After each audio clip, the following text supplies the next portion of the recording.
We have our own bank, we have an aviary, we have our own zip code, and it's like we have our own country here. 3 miles off the coast of Miami lies a 216-acre man-made island that has long been home to the rich and powerful. Fisher Island is only accessible by boat, and Oprah Winfrey, Mel Brooks, and tennis star Boris Becker have all owned homes here. But paradise isn't always perfect. Following the sudden death of an Eastern European billionaire, Fisher Island has been embroiled in a protracted legal battle that has stalled all new developments on the island and is intruding on the seclusion and privacy that its residents covet. We don't have any average people that come here. We are a private community, a private club, and when a resident purchases their apartment on Fisher Island, they then go through the membership process approval.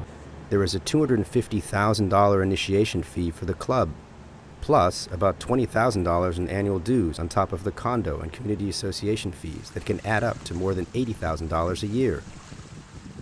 For that, the island's 132 permanent residents enjoy an unusual set of amenities, including a 24-hour marine patrol and a 50-man security team.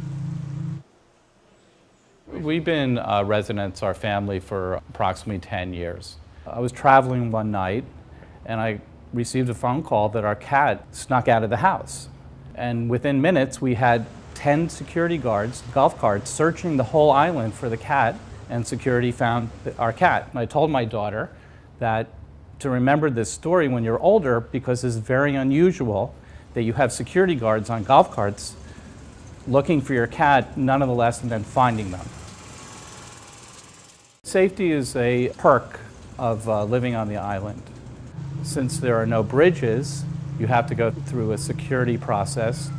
You take your car on a boat, on the ferry. You have to be cleared by a resident to get to the island. There are many factors to this that are very unusual. The island became known as a playground for the wealthy after Carl Fisher, a notable Miami Beach developer, bought it in 1919. A few years later, Fisher traded 7 acres of his land with William K. Vanderbilt II in exchange for a 250-foot yacht. Vanderbilt built a Mediterranean-style estate, then he acquired the rest of the island. Despite the current development battles, Fisher Island's insularity is still a draw for some of the world's ultra-wealthy. The demographics of the island is really interesting because so many international residents here right now. They're from South America, Brazil, Mexico, Russia. They're so focused on having the kind of security that we have on the island here.